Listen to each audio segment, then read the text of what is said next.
Okay, good morning, good afternoon, good evening. Well, sports gaming on the road, and we're going to have a little talk. Currently, we are in Worthing. We're walking through a parade here, small parade. You know how I love to do these little walks through. I'm back home. It's beautiful to be back home. The sea is beautiful, and so I thought I'd do this video. I love the sea. I love being back home. You know, I was in London. I was like, gosh. Yes. This is when I come home. This is home. And I see this promenade. Do you see this right here? Can't beat this. Coming back to that. Oh, it's beautiful. Look at that. I was in London. I was like, now I'm back here. See, this is my home. I love my home. I can't tell you I don't love my home. I love my home. I'm so grateful to be here. So all right, enough of that. Let's get to a nice spot. Well, let's go for a little walk. I can show you how beautiful this place is. All right, right here we have the Worthing Pavilion. Lots of events. I'll show you. This is the Connaught Theatre, to be fair, not the pavilion. Over there. But look, so you can show you the sort of things that go on here before I start talking some boxing here. Look at this. Bwtm manifest. This is the Connaught Theatre, 20th of May. I wonder if that's still be on now, because obviously social distancing and stuff. You kind of wonder if it'll be on. Hey, Romeo and Juliet, the lost dog. Oh, lost dog, Romeo and Juliet. 5th of June, Connaught Centre, Connaught Theatre. All right. Anyway, let's go for our walk. So, we're going to talk boxing. What should I pick? What should I talk about? What should be the talking point today? Should we go and sit on the pier? I don't know if the damn pier's open or not. It'd be nice to go and sit on the pier, I think. I just get out of my bed, I walk across the road, and I'm here. I mean, this is really beautiful. I mean, in the winter, it ain't so impressive. But in the summer, damn, it's impressive. It is damn impressive. Do you know what? I might even do this show on the beach itself. It is impressive, though, I've got to say that. I love here. I will always love here. I think I should be born here, not London. So let's go down by the sea. Let's go by the sea. Sit and chill. Bye. The only thing that really annoys me is that we don't have any sort of... You know what? The pier is open. The pier is open. Should we go on the pier? Let's go on the pier. Let's go and have our chat on the pier where it's early. This is lovely. This really is.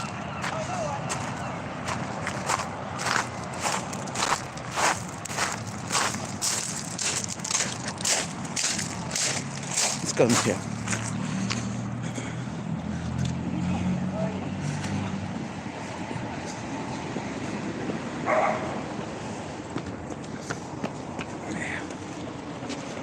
On the pier we go.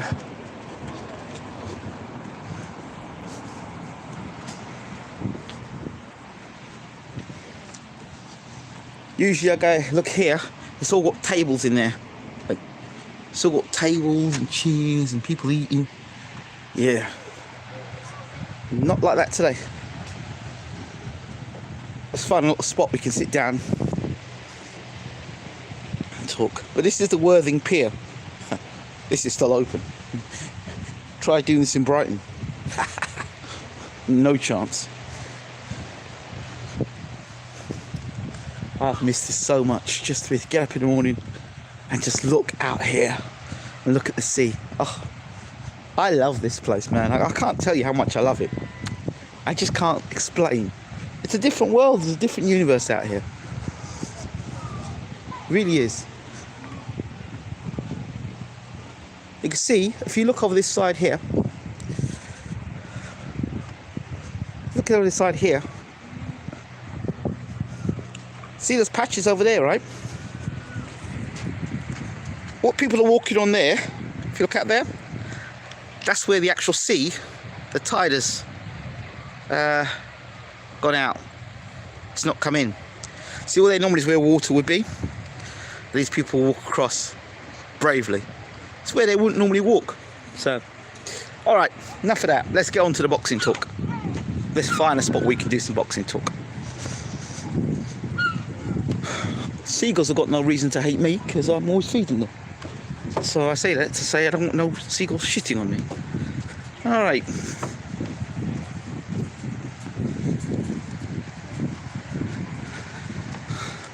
See if you're in, you're listening or you're watching. Let's do some talking. All right. I think we'll go right here. We'll sit right here. Oh, there's even a magazine there for me. Nice. All right.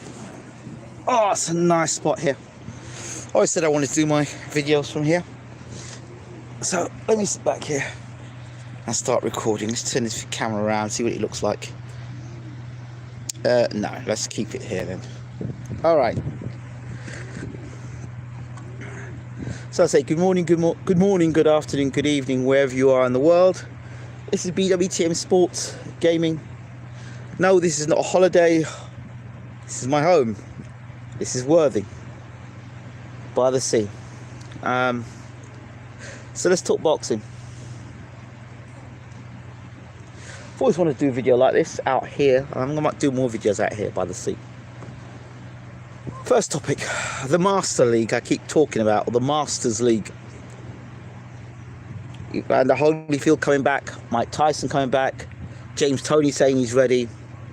Rumours Lennox Lewis is talking. Listen, when you hear Lennox Lewis, if you hear any rumour of Lennox Lewis coming back, and Lennox Lewis is getting in the gym, and Lennox Lewis is going to be fighting, any of that sort of stuff, and anything remotely close to Lennox Lewis fighting, understand this and understand it well. Basically means, in all intended purposes, what it basically means is that there's some money on the table. I see out of all them guys, Lennox is the guy that would give the game away. You know where you're meant to keep a secret, yeah? But you're meant to keep a secret, and there's this one guy that comes in the room who's going to give the game away. Well, Lennox Lewis is that guy. If there's any real serious money on the table, Lennox Lewis is that guy, right? Because he's got a reason to need to come back. His arse don't need to come back. He's made good investments. He's got good money. He's done well for himself, Lennox Lewis. So if Lennox Lewis is coming back, that's a damn sure sign there's some good money on the table. Remember Lennox talking all that crap years ago? Oh, you know, if I'm going to come back and box, you know, they're going to have to give me 100 million. I can guarantee there's not 100 million on the table. Thank you. I can guarantee there's not 100 million on the table, right?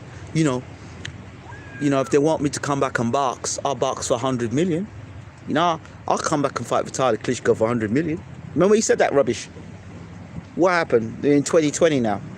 So I don't believe for 1 second that if Lennox is coming back and you're going to come back and box for a little bit of money, I can't see it, sorry. And to get come top for what? No. So I don't believe that. The only reason I believe Lennox Lewis would come back is if there's some serious money on the table, or he's got seriously broke. I don't believe Lennox has gone seriously broke, and I just think he might just be keeping himself in shape, just to have somebody talk about him in the boxing terms. Yeah, that's it. So forget Lennox Lewis. But if he's coming back, there's some serious money on the table, which leads me to my second point. I truly believe, and I'm really honest, really feel this, right?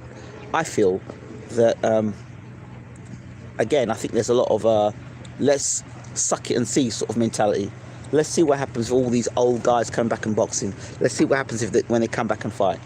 Let's see what the situation is. Let's see how much noise they can make. Let's see, what it's worth. And I'm sure someone somewhere has not even thought about the idea of having a Masters League of boxing. And I'm sure someone somewhere now is looking at the insurance and the location and who you could possibly get in and all this stuff. Listen, I believe it can happen. I believe it can happen. How it's managed, I don't know. 3 rounders. I think a prize fighter would work well. A prize fighter system would work, I think. So, there. Evander Holyfield, 57 years old, came back to box. Listen, I said it before, I'll say it again, and I'll keep on saying it to you all. I truly believe that video was at its normal pace. Mike Tyson's video, I believe, was speeded up. Because everyone loves Mike. Everyone loves Mike. Alright? For whatever reason, they love Mike. You know. So, I think they speeded Mike's video up. And they left poor, you know, as Lennox would call him, Holyfield. You know, Evander Holyfield's got an ego problem, as Lennox would say. So, you know, Holyfield, he was old when he fought Mike Tyson. He was old when he fought Lennox Lewis. He was old when he fought Michael Mora.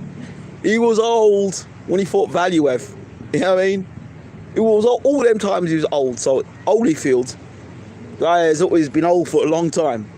What he's come back to do, I don't know, unless Holyfield is broke.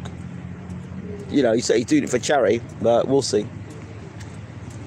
We'll see how much that charity is going into his own back pocket. You know, if these guys are coming back, you've got to start wondering yourself. Nigel Benn was thinking of making a comeback not too long ago. I'm surprised Chris Eubank ain't tried to make a comeback. You know, so I don't know. This period's getting awfully busy now. Let's go and walk and talk. I'm sick and tired of seeing these people's faces like this. And they're all bloody miserable as well. You'd thought nice sun out, you'd have a smile on your face. Damn, some miserable gits around here. Anyway, so next topic. Ammo Williams, the gentleman who's doing the sparring and beating up on that poor lad, sparring. Now, there's 2 ways we can look at this. You know where we're going to go? We're going to go to my favourite gardens. Let me take you to my favourite gardens. Not my favourite gardens, but a place I like. In fact, you know what? We'll do something different. Let's go for it. I'll take you for a different walk today. So, Ammo Williams, the young man who was sparring from America, which could only be seen as a novice. And you would ask yourself the question, well, why would he do that? We've seen bullies in boxing, and we've seen how it doesn't bode well in the future, okay? By the way, please, instead of just, you know, leaving your comments today, throw your questions in. I'll be one of those days where I'll take on the questions and answer them. Yeah, I should have left about an hour earlier.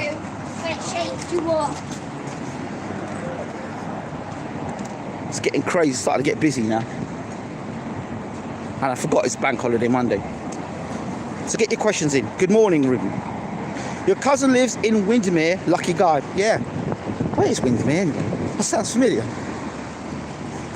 It's not Sussex, isn't it? Somewhere other place, Hampshire or something.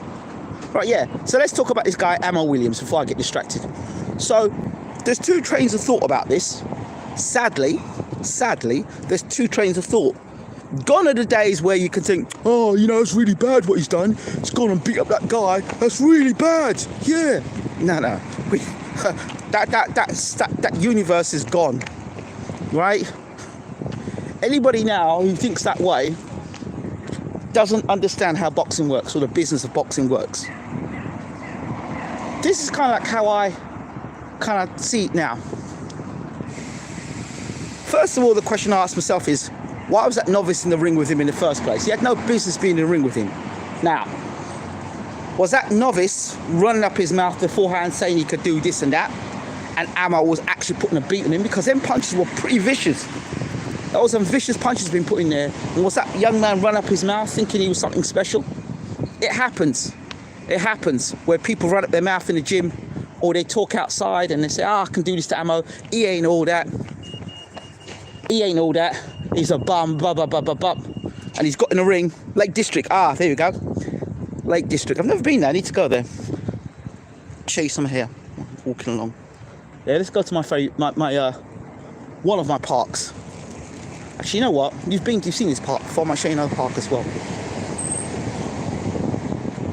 It's a nice little walk along here, but I think it's going to get a bit crowded soon. So I might just stop in for my park. Let me stop off in this park. It's called a Staying Park or Staying Park. Staying Gardens.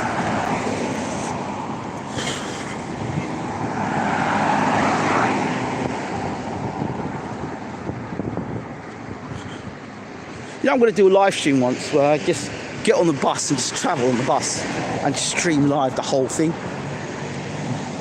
Yeah, this is a bit more quiet. In fact, the last time I was here is when I did the Deontay Wilder, not the Dillian. Remember I came here when I did Dillian White? I was doing the Dillian White story. And Dillian White got done for the PEDs, or was being done for the PEDs, and I told you guys, watch it, there's more to this story. Yeah, it's here. It's that same park. We can just find a nice quiet spot here. Yeah, find a nice quiet spot and we'll get talking. There's a nice spot down here and we'll go down there and we'll talk. Just want a nice quiet spot. So we'll come down here.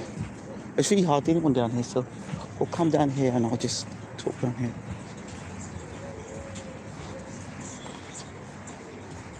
Over there we'll go. So,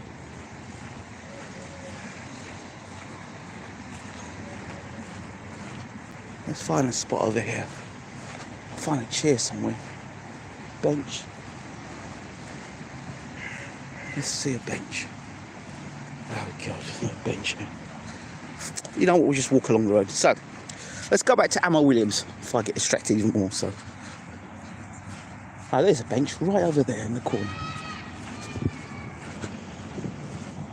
So, Ammo Williams, I think, look at the situation. So, you know, that guy that was in the ring, he was run up his mouth, he felt he was something special, and he found that he wasn't so good.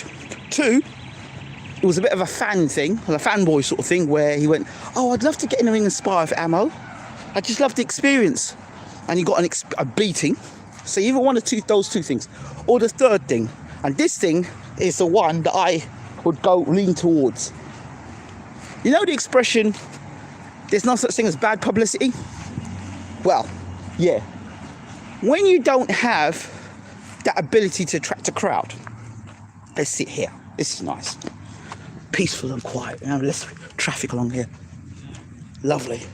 When you don't have the personality, I think this might have been the same I said last time. We don't have the personality to attract big crowds. So he took it out on his sparring partner so he could show fans what he was working on. What was your thoughts? Well, my thoughts are, it wasn't showing fans what he could do. It's for people to talk about him. You know, expression, there's no such thing as bad publicity. Let me make this thing set so I can do the chat properly with you guys. Live chat, all chats are visible. Good. Sorry about that. So, yes, thank you for letting me know. I have to go and get my hay fever spray later. So, I think there's no such thing as bad publicity. So somebody's whispered into Mr. Ammo's ear and said, right, let's get you beating up on some guy, some poor guy who can't defend himself, and record it. Or maybe it was recorded without his permission. Either it was recorded without his permission, or B, it was recorded with his permission, and it's just to promote him, so people will talk about him. Oh yeah, that Ammo Williams, which makes him a villain, which makes people want to see him get beat, which means people will pay to see him get beat. If that's the case, then those ticket sales are there, and that's how that works. So we're going to talk about, there's no such thing as bad publicity. That's it. I told you a story many years ago when I was training to be a pro, and my trainer said to me, oh, you know what, I know how to get some publicity. And this was with a pretty decent fighter, world champion. And he said he was advising the fighter to smash his car, crash his car against a lamppost, just to start some hysteria, just to get himself in the newspapers. Yeah, dangerous move though. Not all villains get paid. Yeah, it is a dangerous move. But hey, you ain't getting paid at the moment, so you need to boost your personality, and that's the way you boost your personality. Instead of you go and do some charity work, instead of you go do a motivational speech in school, people like Ammo get more dislike without seeing more money. There's that true, really. I don't know about that. The guy you love to hate, you need characters in boxing, so I disagree with you very strongly on that. Look, you got to look at who his promoter is and who he's signed to. And they say, look, mate, I can't sell you at the minute, mate. I mean, you can't sell a freaking ticket. So, listen, you're going to have to make some... During this lockdown, you're going to have to do something, mate, to really boost you, get people talking about you. There, we can get you into some sort of grudge match. All it is, look, you remember, boxing is getting more and more like WWE if it isn't already there. You need to have a storyline. So the storyline is, Ammo was the guy who beat up on the young amateur or the young pro. He beat up on him, and then the other guy is going to come in and be a hero. Billy Joe Saunders is a perfect example. Yeah, but I think Billy Joe Saunders is a different situation altogether. I mean, you got to question Billy Joe Saunders' dedication to the sport in terms of like the way he allows his body to go up and down. You got to question that. You got to question whether he really does have the heart to want to fight the big names in the sport. For so long, he's not been able to fight the big names in the sport, and the biggest name in your resume is either Chris Eubank Jr., David Lemieux, or Andy Lee. Let's be real here. How long has he had his career?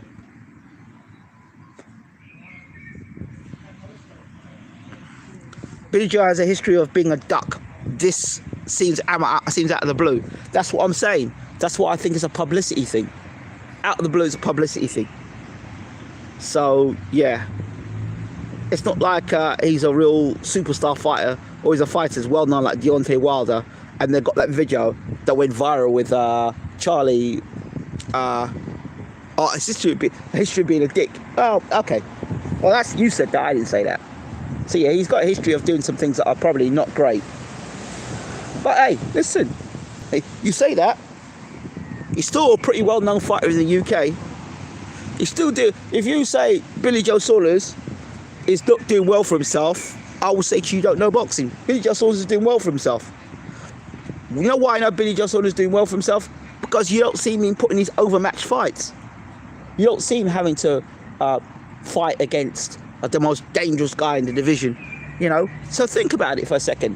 The guys that have to fight the most dangerous guys in the division, and they're the ones that end up losing their titles. Good morning. How are you? Very well, thank you. I'm live recording, sorry. Sorry. I'm recording. It's okay though. Have a great day. You do. My name's Andrea. What's yours? Ingram. Ingram. Yes. Nice. Pleased to meet you. Andrea. Have a great day. You too. Bless you. Yeah. So,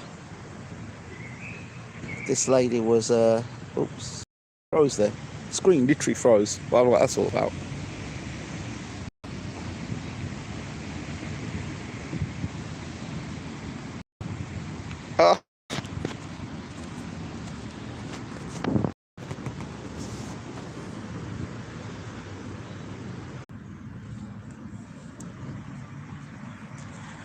My deepest apologies for that. I'm doing a live show, and that woman's energy was so strong that it literally froze my camera, and my whole screen just stopped. Very friendly, very, very friendly. But hey, listen, I want to get back onto what I'm back on track. What was I talking about? Because somebody remind me what the hell I was talking about. Yeah, what was I talking about? Please, somebody remind me what I was talking about. I was on a good little run there. Somebody tell me what I was talking about, please.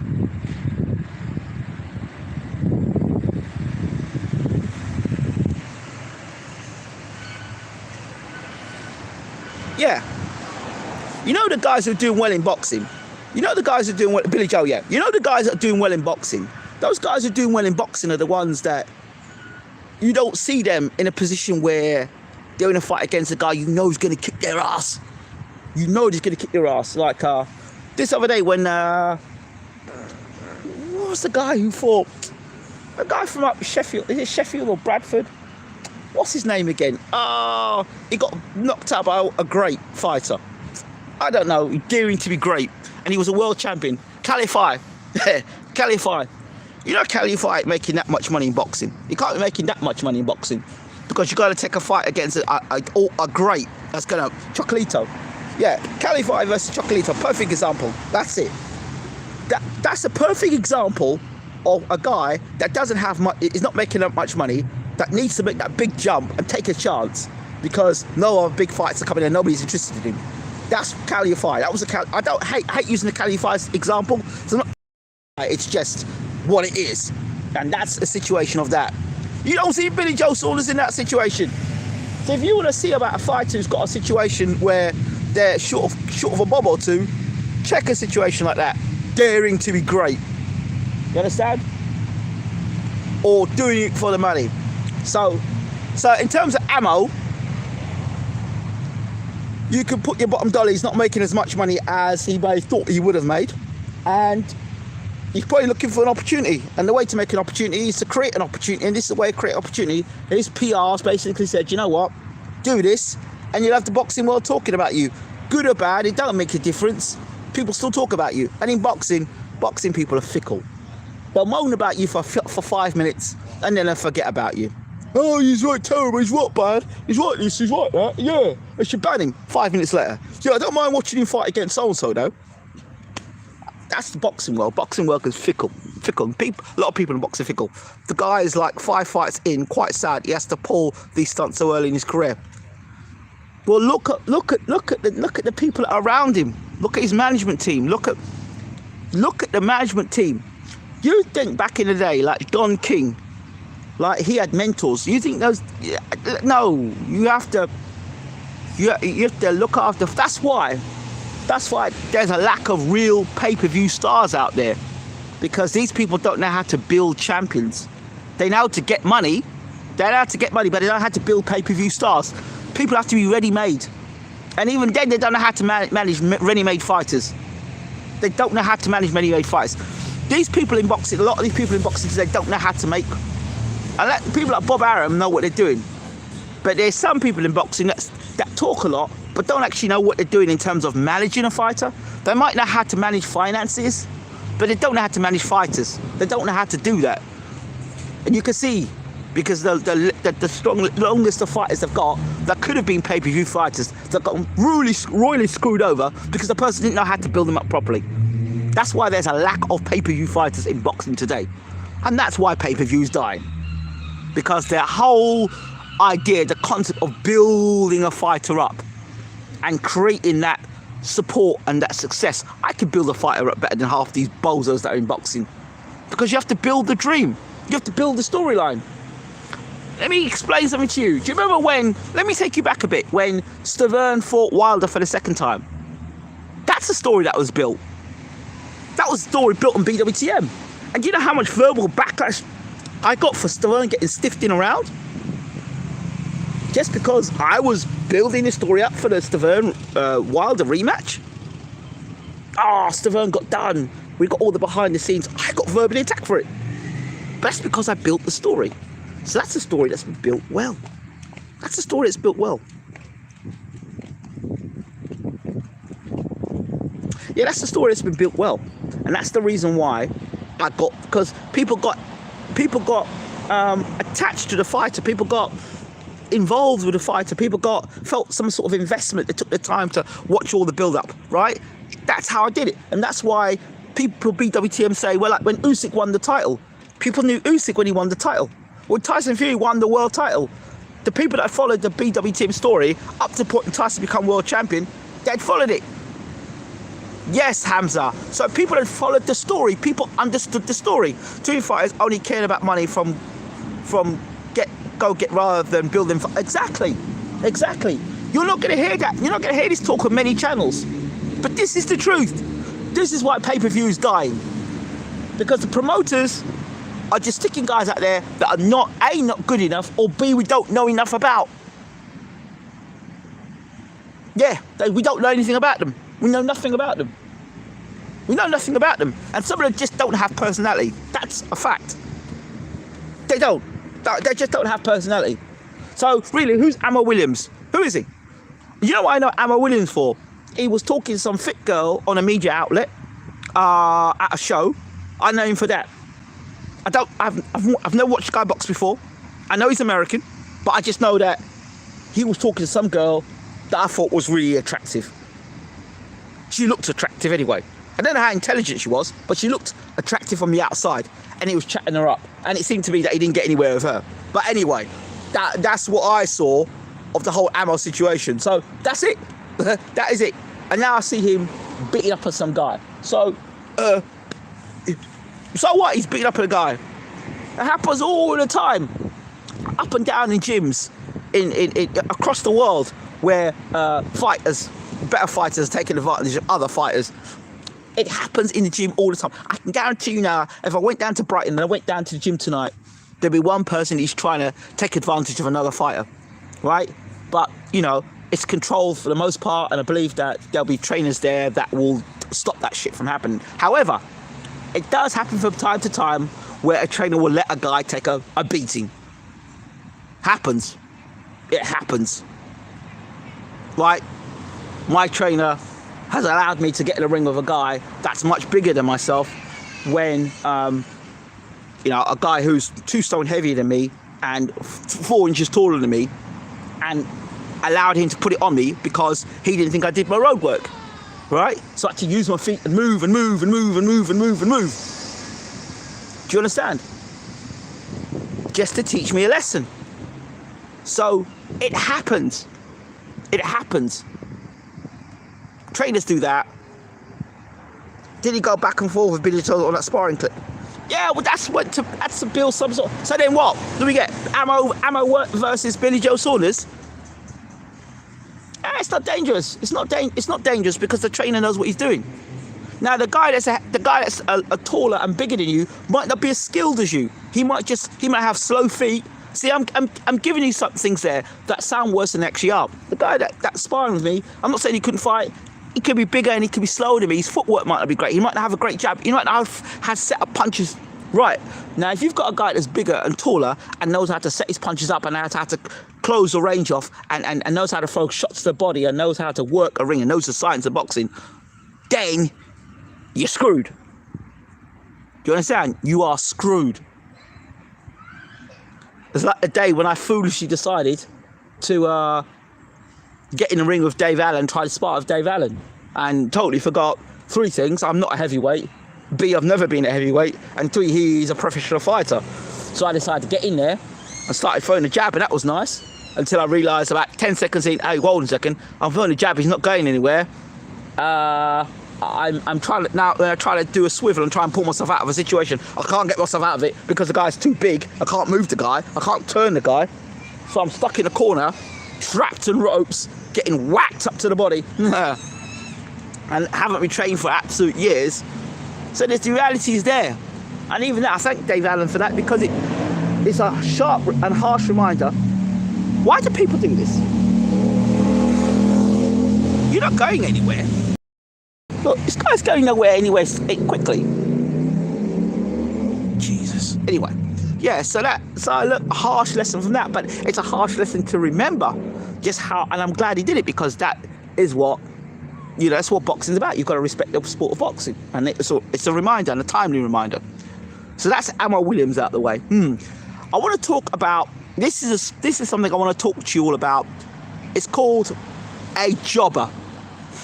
You know what a jobber is? Jobber. Something that's not used in the sport of boxing much across internet channels, but I'm going to educate you today on what a jobber is. A jobber is a guy whose job is to make you look good. Okay? It's not about their career, it's about the other person's career. It's about making them look good. It's about making them promote their career. It's about making them look fantastic and wonderful and great. There's loads of jobbers within wrestling, and there's loads of jobbers within boxing. You just need to understand what a jobber is, what a jobber looks like. Jobber's the type of guy that'll make another guy look good, but have a decent performance, fall on the floor, and the other guy looks great. That's a jobber. All right? Paid to lose, paid to fall over, paid to not win. You know, they talk great at a press conference. They do great. They look great on the scales. They do the great eye to eye. They talk all the crap before the fight. And then when the fight comes itself, they just are disappointing. That is a jobber. And we've had a few jobbers in boxing at different times. Charles, what's his name? Charles Martin. That's what you call a jobber. He was a jobber for that night when he fought Anthony Joshua. He was a jobber. Have you ever seen Charles Martin since that fight get knocked over so quickly? I haven't. Have you? Charles Martin getting... That is... So, Charles Martin's a good example of a jobber for that night. Jobber. And there's quite a few in boxing, jobbers. Yeah? Guys who normally are pretty stern and stuff and durable and can go a few rounds and have gone against big punches, and all of a sudden one night they fight against a guy who's not all that great and suddenly fall over and the guy looks fantastic. And then after that, you watch their career afterwards. They pull up trees, they're beating people up, they're putting on good fights, they're winning fights. That's a good sign of a jobber. You can put it down to a bad night. You can put it down to a bad night, or you can put it down to being a jobber. Not every fight, just certain fights. They're a jobber. Now there's a difference between a jobber, and a guy that definitely just ain't up to task or levels. When it's levels, the guy just isn't good enough. That's different. I'm talking about a guy that is good enough, should be at that level, and is just not performing on the night. Jobber. And then all of a sudden, subsequently, the next fight, or next couple of fights, they do really well. You know who I think's a jobber? Andy Ruiz is a freaking jobber. That's who I think's a jobber. Right? You look at Andy Ruiz's career, and then the night he fought, who did he fight? The night he fought Joshua the first time. You become the heavyweight champion of the world, yeah? You put your family in a superb position, yeah? You've always wanted to become heavyweight champion of the world. You become heavyweight champion of the world. You know how to beat the guy. You know if you hit the guy in the chin, he'll go over again. So Joshua's chin ain't improved. The same damn chin. So what do? You come in extra overweight. The arena isn't built for you to beat Joshua. The arena is built for you to lose, so Joshua can become the heavyweight champion of the world again and make successful defenses afterwards. It was never in the script for Joshua to get beat by Ruiz. Understand this. The real truth behind why Anthony Joshua got beat by Andy Ruiz is because the promoter didn't want to do business with Don King. That's the truth. He could have fought Trevor Bryant. Joshua was lined up to fight Trevor Bryant. They refused Trevor Bryant and they took an Andy Ruiz. That's the reason why today Joshua has a defeat on his record to Andy Ruiz. Think about it. Andy Ruiz was totally the wrong guy for Joshua to make his debut in America with. Joshua's own vulnerabilities to the left took over and over and over again in his career. And you had a guy who was a combination puncher, short, squat, can punch, takes a good shot, has some heart, and has got a real deep amateur background. No. So, in terms of Joshua losing that fight, again, and this is not from me, I didn't say this, this is from Leo Muhammad. Go back and listen to the interview with Leo Muhammad, and I'm going to get him back on the show to talk more. So, there's that situation. So in the rematch, in the rematch you have now with Joshua and Ruiz, they have to put that right because the first fight didn't go according to plan. Hey, yo, you and your damn dog, I hope you have control of your dog. This woman's decent looking, but she better have control of her damn dog.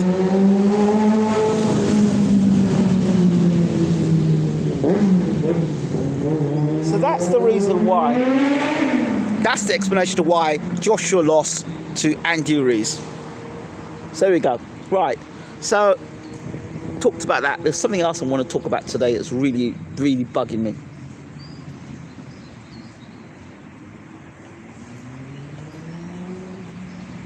It's a big talking point. Really big talking point. So ask your questions, by the way, feel free.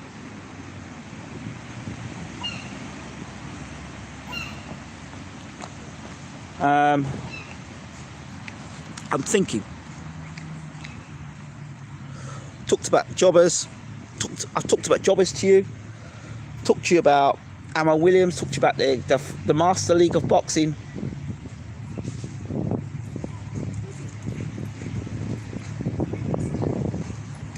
So I'm wondering what else. Right, ready?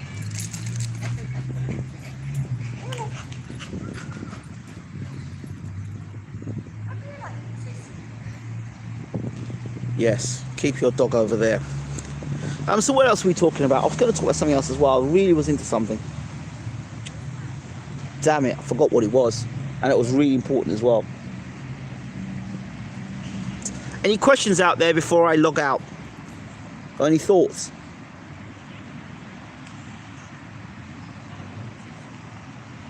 Oh yes, here's another thing. It is my very, very, very strong belief that Vladimir Klitschko is coming back to boxing in 2021. I am so convinced Klitschko is coming back to boxing. You heard it here. Vladimir Klitschko is coming back to boxing in 2021. There's been talk of Corona killing small hall boxing. What's your thoughts? I don't know. I don't have any thoughts about that, you know. Some of the best fights you're going to see, some of the best fights you're going to see in boxing are at small hall shows. I'm telling you, the atmosphere is great. There's no BS. The small hall shows can't afford to put too many fights on with guys that are mismatched. They need to have good fights. So I would suggest, if you're a boxing fan, go down to your small halls, support your small hall shows. Go and watch your small hall shows. I think some of these small hall show promoters don't get it in terms of how they can promote the sport better. I think they don't. Some of them don't get it. I think they need to understand how to treat people better. That's what I think about some small hall promoters. You know, you need to treat people better. Because you're small hall, you need to be more community minded. And you need to think more about how you treat people that you invite to shows. That's what I think. So, yeah.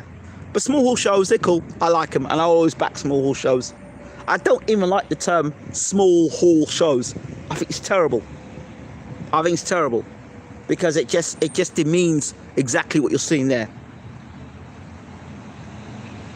Why don't they just call it non-terrestrial boxing? Boxing that's not on TV. Why does it have to be small hall? Small hall, the term small hall is demeaning. The term small hall means it is insignificant, it doesn't matter. And all the fighters that are on small hall shows suffer. So I think they should call it, they should and do away with the word small hall and call it non-terrestrial TV. Non-terrestrial TV. Or non-terrestrial TV. Yeah, so that's it.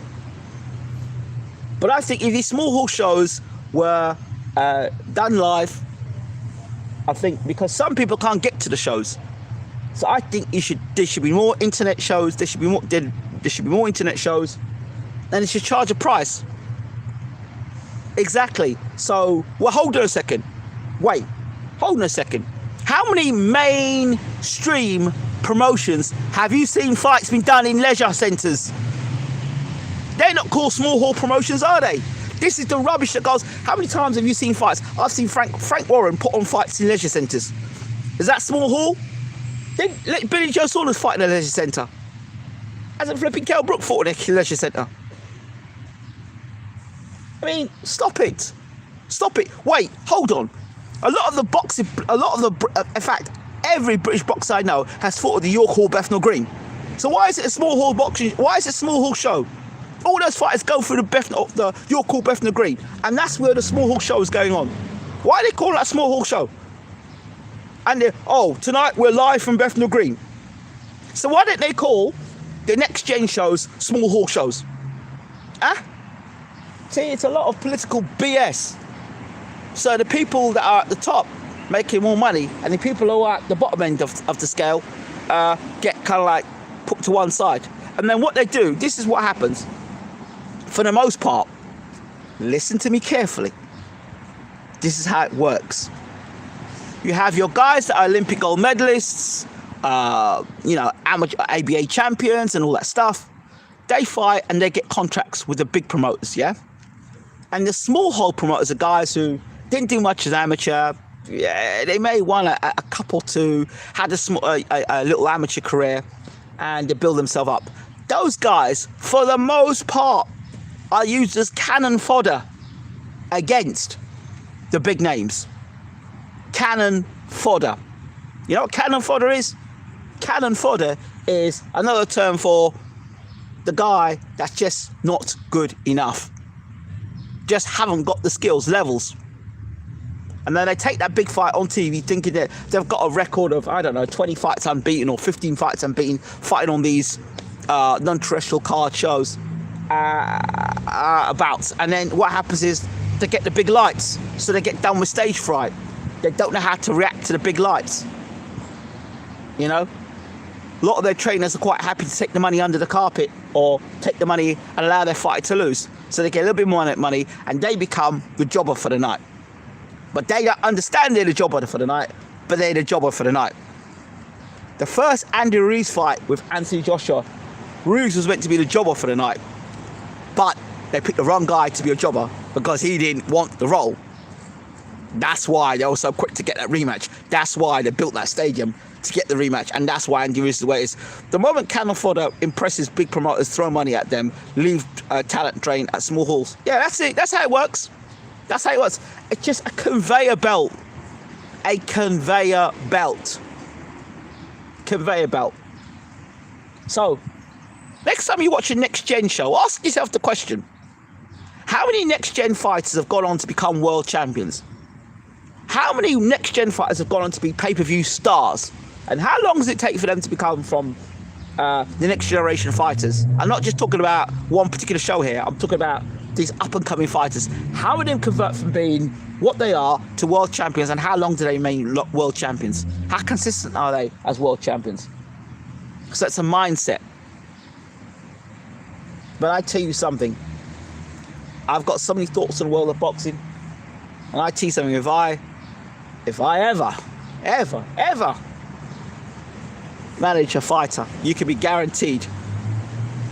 Coley's close. Okay. Remember my words, what I say about Coley. Henry Akinwande Mark II. Mark my words. Henry Akinwande Part 2. They fight very similar. Very similar.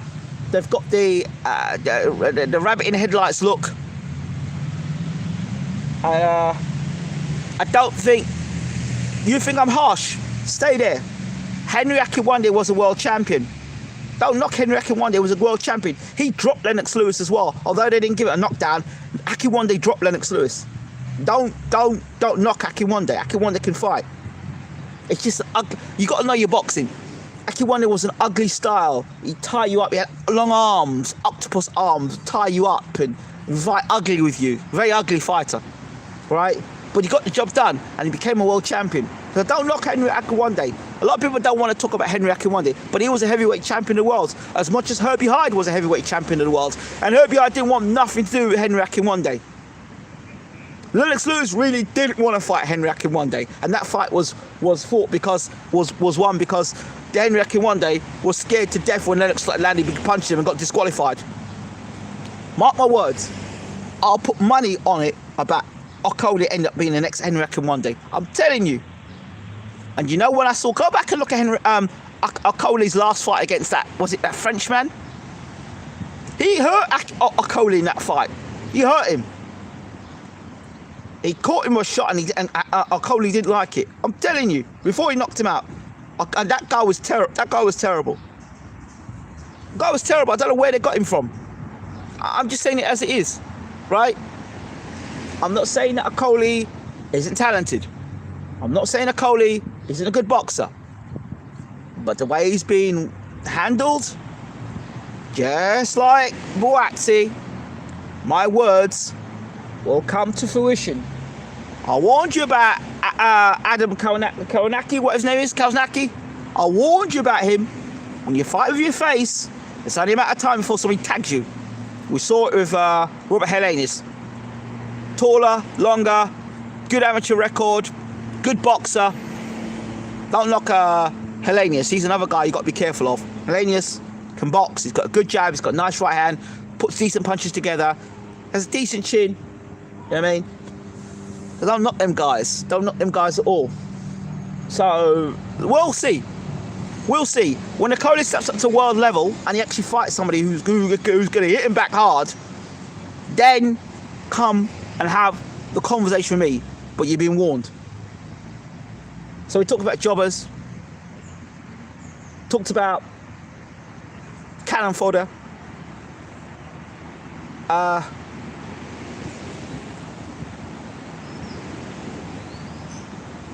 don't know. Could you do virtual? I think the virtual box press conferences are brilliant. I would like to see a virtual press conference between Carl Froch and Joe Kawasaki. I really would. I would love to see that.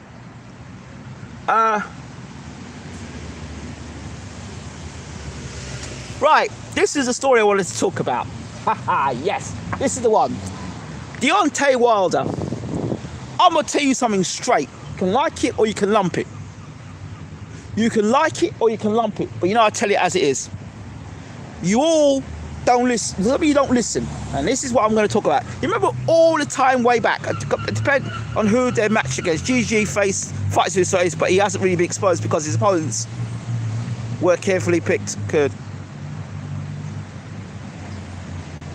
That's right. That's right. Exactly. But you're starting to see the GGG situation there with Daniel Jacobs and who's the other guy?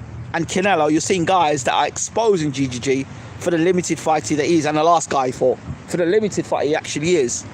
Guys his own size that can box and that can use a jab and can box around GGG are not making him look not so fearsome anymore. So. Yeah, the Deontay Wilder situation. Could he have been drugged the night he fought Tyson Fury? Yes, he could have been. Why do I believe that? Because I believe that Bwtm Stavern in the first fight against Deontay Wilder was drugged as well. GGG was never that good, mate. It was never that good. Who's the best guy that GGG fought in his prime? The best guy he's beat for him to be a great fighter. Name me one name that we can remember that GGG fought that you can say, yeah, you know what? That guy fought a real beast. He fought a real terror. For you to be a beast, for you to be considered great, you have to fight another great. Ray Leonard was great because he fought Duran, he fought Hagler, he fought Hearns. Right? You fought great fighters. Ali was great because he fought Fraser, Foreman, Norton, Shavers, Cooper, Liston. He fought great fighters. GGG ain't fought no great fighters. And the one guy he fought whooped his ass, which is Canelo. The guy who was smaller than him came up in weight. And yeah, that guy can move a guy who's like a light middleweight, come up and kick your ass. Of course he's the most overrated fighter for the last... Yeah, of course he is. Overrated. But that's because he had a good PR team and he had Fable Sanchez backing him. Right, because Abel Sanchez was backing him. When you got a good gas man in your side, you got the world at your feet when you got a good gas man. Yeah, if you'd moved up in weight, he would have probably got his ass kicked. I would now love to have seen GGG versus Carl Froch. I would love to have seen that fight. So I don't think GGG would have had the power to stop Froch in his tracks. I really don't. I don't think GGG punches any harder than Arthur Abraham. I don't think he punches any harder than George Groves.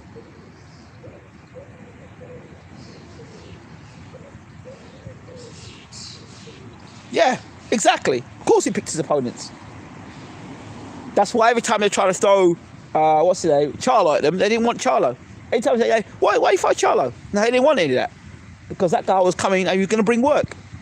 And that would have been a hard night's work. And there's a possibility he could have got beat. Well, we don't want that. And if we are going to get beat, let's get beat by a guy that's got a real good name and there's some money behind it. So the Deontay Wilder situation. Could he have been drugged? Yes, I believe he could have been drugged. Could his water have been spiked? Yes, I do believe his water could have been spiked. But watch this. Watch this. Look at all the Deontay Wilder fights, and look at that fight. And you tell me, he looked completely shot. He looked completely wrong. His balance was off from round one. He just didn't look right from round one, and he was gasping from breath from round one or to round two. I've never seen Deontay Wilder fight like that in my life. But then, I've always thought that they spiked Bwtm Stavern. So, as far as I'm concerned, what goes around comes around. Deontay Wilder punched guys around the back of the head, yeah? And it was fine, and people said it was okay. Stavern said that Wilder punched him around the back of the head when he got knocked out, right? And people laughed, ha ha ha ha, yes, Stavern's talking rubbish. Now look.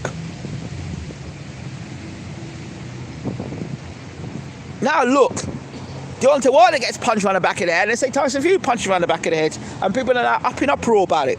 This is what I call about biasness in boxing. When you're biased in boxing, you're unable to pick up the clues in people's character. It's karma. Remember when Deontay Wilder hit, if you look at the punch he hit Stavern with, was around the back of the head. And remember Deontay Wilder said, you know what, I know where to hit guys. I know how to hit guys, right? Remember he talked all that shit. And then now, it comes out and it's put on him the way he's been put on everybody else, and he's seen what's happened. So I believe that they did drug Stavern, and I do believe he was drugged, and I do believe he was hitting people around the back of the head, and I do believe he got hit around the back of the head by Tyson Fury. So all's well that ends well. The boxing gods balance things out. The boxing gods balance things out.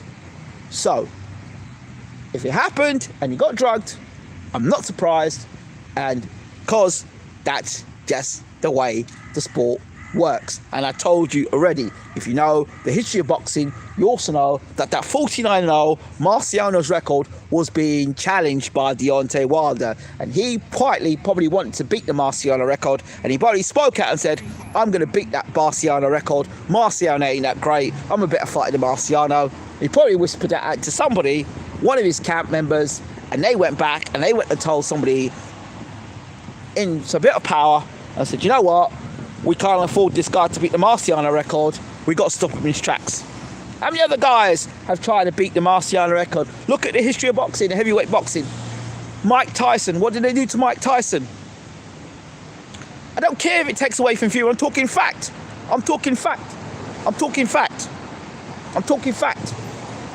I'm talking fact. It could have been anybody that night in the ring. It could have been anybody that night in the ring. Do you understand? It could have been anybody in that ring.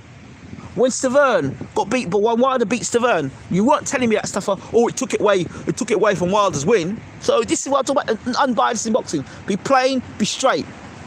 Be plain and be straight.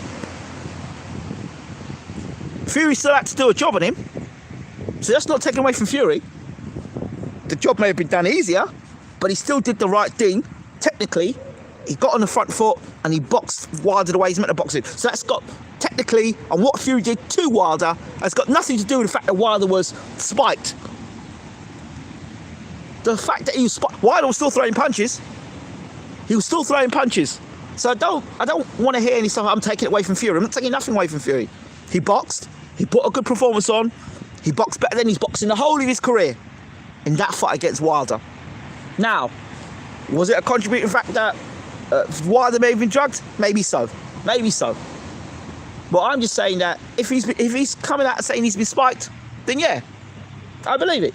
Because I believe that Stavern was spiked. And not because he's my mate, but because I was saying that way beforehand. So, yeah. Alright, so I've done a lot of talking for the day, but they're just talking points.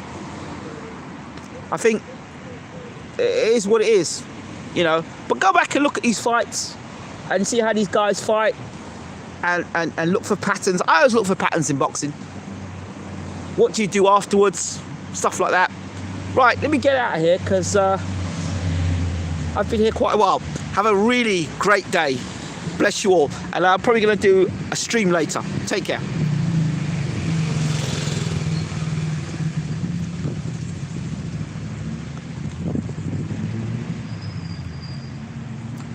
How do I get out of here now? I don't even know how to. There we go. Boom. Thanks for watching.